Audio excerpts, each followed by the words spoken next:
Salut tout le monde, j'espère que vous allez bien. Aujourd'hui on se retrouve dans une nouvelle vidéo où j'avais trop hâte de vous la faire.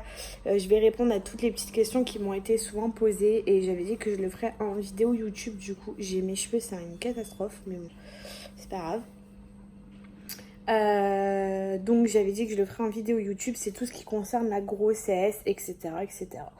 Donc dans les premières questions qui m'ont été le plus posées, c'est peut-on faire l'amour enceinte?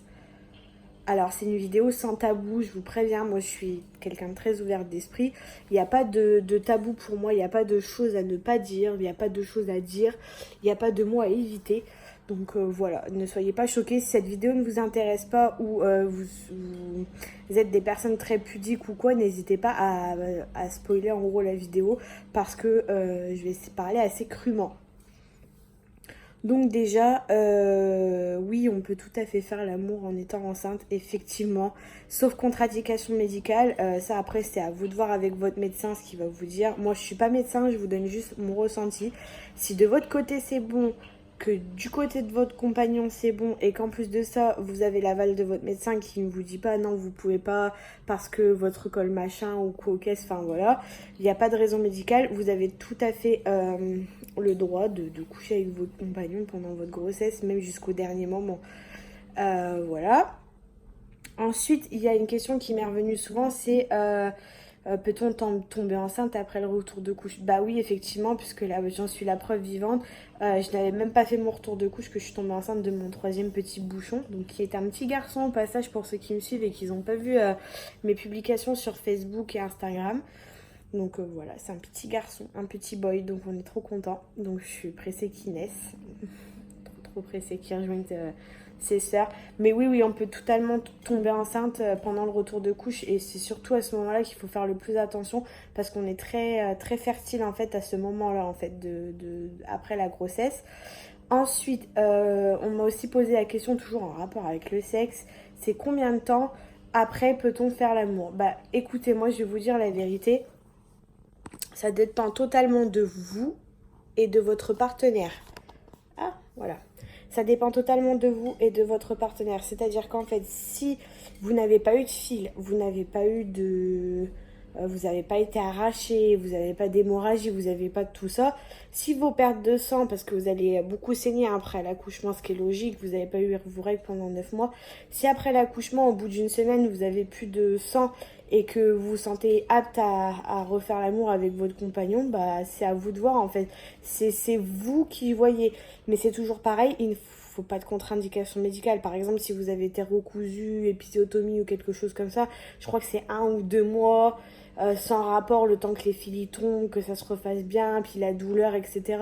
C'est pareil, il y a des femmes, elles vont avoir mal juste en allant uriner, donc elles pourront pas tout de suite. Mais franchement, ça dépend vraiment de vous et de comment vous vous sentez.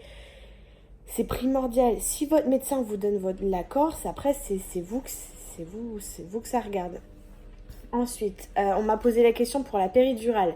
Est-ce que ça fait mal? Alors, pour la petite histoire, j'ai voulu la péridurale pour mes 2 premiers accouchements. Donc pour le premier, ils m'ont piqué très tard en fait. Et je trouvais ça bizarre, enfin j'ai pas eu mal plus que ça. Mais ce que je trouvais bizarre en fait, c'est que ils m'ont piqué et j'avais toujours la même douleur niveau contraction. Et en fait, il s'est avéré qu'ils n'avaient pas branché la pompe du produit. Et tout le produit tombait par terre. En fait, ils n'avaient pas relié le petit fil qui va dans le... Parce que c'est un cathéter qui vous pose dans le dos. Comme une comment ça s'appelle? Aidez-moi. Comme une... Ah, je cherche mes mots. Une perfusion, voilà. Donc c'est un cathéter qui vous pose. Et en gros, moi, le tuyau du cathéter n'était pas relié à mon dos. Donc ça fait que tout le produit tombait par terre et que moi, je souffrais. Donc premier accouchement, pas de péridurale. Enfin, j'ai eu l'aiguille dans le dos, mais je n'ai eu aucun produit. Et deuxième accouchement, donc j'étais dilatée, mon col était dilaté à 6. Ils me posent la péridurale. Du coup, je leur dis, mais écoutez, ça va aller très vite. Je sens que ça pousse, je sens que voilà. Et c'est tout. J'attends, il me recouche et je dis à mon mari, écoute, ça va pas du tout, je sens qu'il faut que je pousse, je sens que c'est le moment, voilà. Et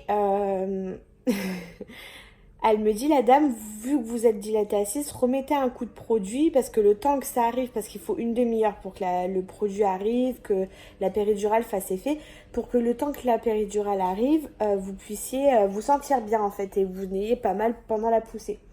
C'est tout, je dis à mon mari, écoute, va les chercher parce que ça va pas du tout, hein. Je sens que j'ai besoin de pousser, ils viennent de sortir, mais... Donc elle les appelle, elle dit, mais non, c'est pas possible, de toute façon, vous étiez dilatée qu'à 6 il y a 5 minutes, donc à 19h16, hein, j'étais dilatée à 6, c'est pas possible. À 19h23, ma fille était née.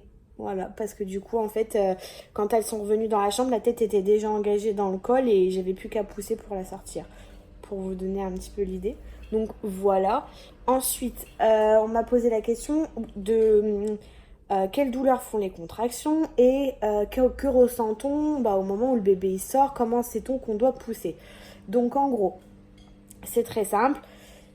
Comment sait-on qu'on doit pousser? Vous avez juste une grosse envie de faire caca, clairement. Je peux pas l'exprimer autrement. Toutes les femmes qui auront accouché pourront le dire, je pense. Après, je sais pas si ça s'exprime autrement, mais toutes les mamans avec qui j'en ai discuté et toutes les mamans que je connais, y compris ma propre mère, quand on a envie de pousser, quand la tête s'engage dans le col et qu'on c'est le moment de pousser pour sortir le bébé, vous avez ni plus ni moins qu'une grosse envie de faire caca. C'est le seul sentiment que ça vous fait. Voilà. Ensuite, les contractions, ça dépend des personnes. Il y a des personnes qui vont être prises vraiment devant, il y a des personnes qui vont être prises dans les reins, il y a des personnes à qui ça va redescendre. Moi, personnellement, mes contractions, elles sont horribles. Elles me prennent jusqu'à dans les genoux. Ça me paralyse le dos et les fesses, plus le ventre. J'ai les reins bloqués. Moi, c'est une horreur. Mais après, je connais des femmes qui ont eu des contractions qui étaient tout à fait supportables et voilà. Donc, pour ça. Ensuite, on m'a posé la question, est-ce que pour mon troisième enfant, je voudrais la péridurale? Étant donné que j'ai accouché 2 fois sans, vu que le produit n'a même pas eu le temps d'arriver dans mon dos, que j'avais déjà accouché et que la première, elle n'était pas branchée, donc j'ai accouché 2 fois sans péridurale, le troisième, je vais même pas la demander, du coup, hein, je pense que ça sert pas à grand-chose. Qu'est-ce que j'ai d'autre comme question Qu'est-ce que j'ai d'autre comme question? Ah oui, comment ça se passe après l'accouchement? Donc en fait, quand vous accouchez, on vous donne votre bébé, on vous laisse faire le pot à pot pendant à peu près 1 heure. À la suite de ça, on vous habille votre bébé, on le pèse, on le mesure, etc., savoir comment il va. On fait les soins. Bon, des fois, les soins sont faits avant, mais généralement, non, c'est après le pot à pot. Enfin, moi, pour mes 2 enfants, c'était comme ça. Ensuite, moi, je l'ai donné au papa, parce que c'est logique. Et c'est le papa qui a donné le premier biberon à mes deux premières filles, en fait. Donc, c'est lui qui leur a donné le biberon. Et à la suite de ça, et on la met dans un petit berceau, ou alors moi je la reprends, mais moi je l'avais mis dans un berceau parce que j'étais vraiment très fatiguée. Donc elle était juste à côté de moi dans le berceau, je pouvais la toucher, la caresser, la rassurer. Si je voulais l'attraper pour la porter, je pouvais tout à fait le faire. Elle était vraiment à côté de moi. Et donc c'est tout.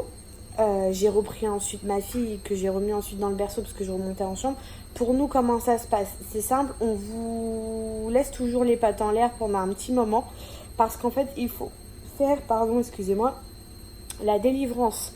C'est-à-dire qu'il faut faire sortir le placenta et tous les résidus de ce qui reste, donc le placenta, le cordon, etc. qui reste. Donc on tire sur le cordon pour faire sortir le placenta et dégager. Ensuite, il vous palpe l'utérus, voir s'il n'y a plus rien dedans, qu'il est bien vide, si on perd bien du sang mais liquide, sans caillots, etc. On vous met des protections hygiéniques, on vous nettoie bien sûr, hein, il vous passe une espèce de solution à l'eau, vous sentez rien, très fraîche, qui va vous nettoyer pour retirer les résidus de sang, si vous avez fait pipi, si vous avez fait caca, etc. Voilà.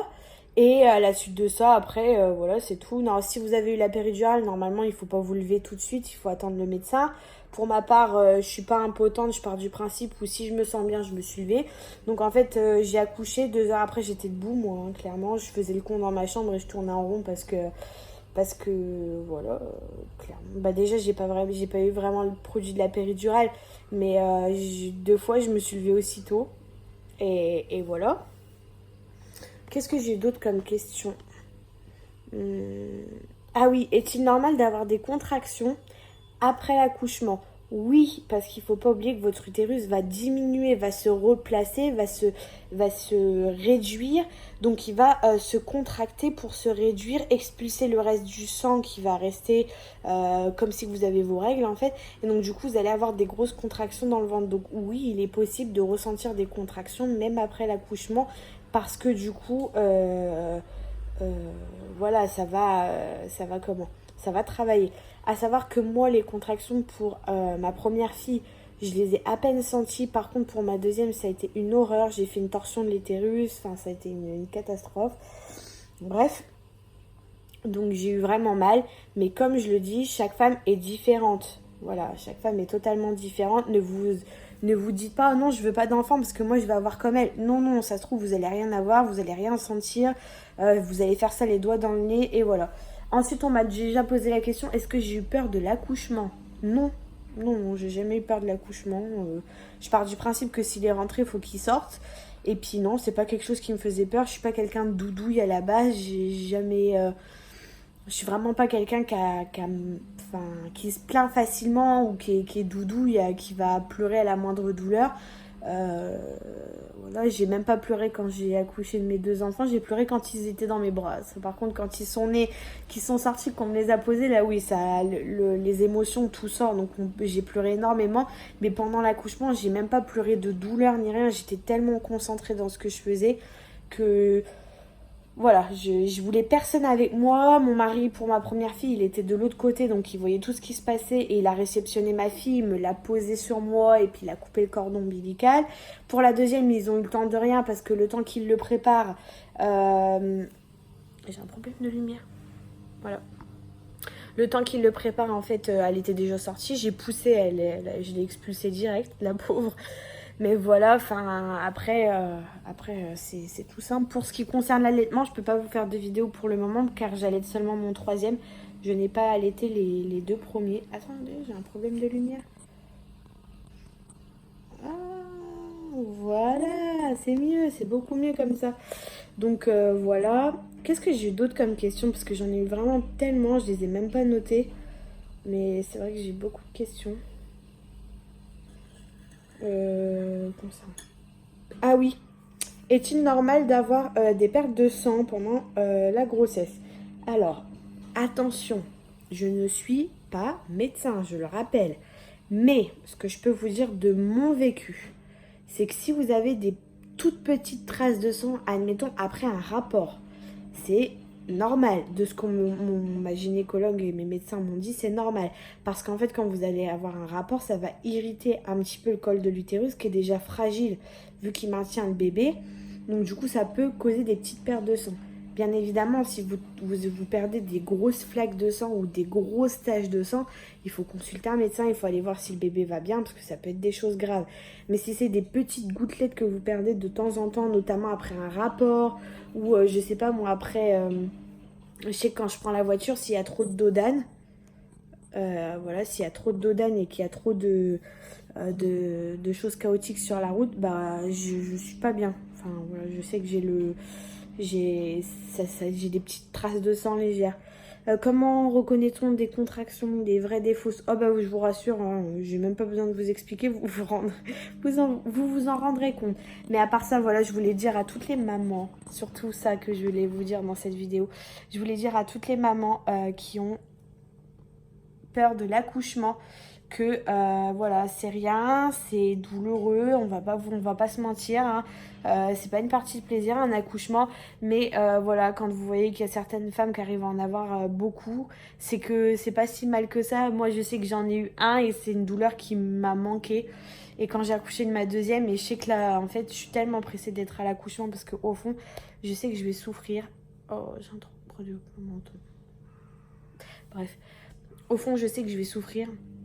Je sais que je vais pas être bien, je sais que ça va me faire mal et que ça va être un mauvais moment à passer. Les douleurs, je parle, mais c'est tellement le plus beau moment de la vie, donc n'ayez pas peur. Je sais que ça peut vous faire peur, vous entendez beaucoup de choses. Mais voilà, surtout, allez-y détendu. Plus vous serez stressé, plus les douleurs vous feront mal, plus vous serez contracté. Surtout, faites beaucoup un travail de respiration, ne vous crispez pas. Si vous pouvez, tant que les contractions sont supportables, que vous n'êtes vraiment pas sur le point d'accoucher, il faut marcher, il faut beaucoup marcher pour soulager les contractions, pour aider le bébé à venir. Il faut faire des exercices avec le ballon, prendre des bains, des choses comme ça, des choses qui vont vous détendre. Parce que plus vous serez détendu, plus l'accouchement se passera facilement en fait. Ça, c'est un conseil que je peux vous donner. Et ensuite, voilà, foncez. J'espère que cette vidéo vous aura plu. Si vous avez d'autres questions, n'hésitez pas à me les poser. En attendant, moi, j'ai essayé de vous répondre à toutes celles qu'on m'avait le plus posées. Et voilà, j'espère que ça vous plaira. Voilà, tout simplement ce format de vidéo. Et si vous avez d'autres questions sur la petite enfance, etc., n'hésitez pas à me le dire. Je vous répondrai avec plaisir parce que je sais que c'est des vidéos que vous attendez. Et voilà, donc après, je le redis dans cette vidéo, je refais un disclaimer, je ne suis absolument pas médecin. Je parle de mon propre vécu personnel et de mes propres expériences. Donc s'il y a vraiment des choses qui vous font peur et qui vous titillent ou des choses que vous ne savez pas ou des questions que vous vous posez, vous êtes libre d'en parler à votre médecin, à votre sage-femme, votre obstétricienne ou peu importe la personne qui vous suit. Surtout, c'est important, je préfère le redire. Voilà, donc je vais vous laisser, je vous fais des gros bisous et je vous dis à bientôt dans une prochaine vidéo. Bye bye!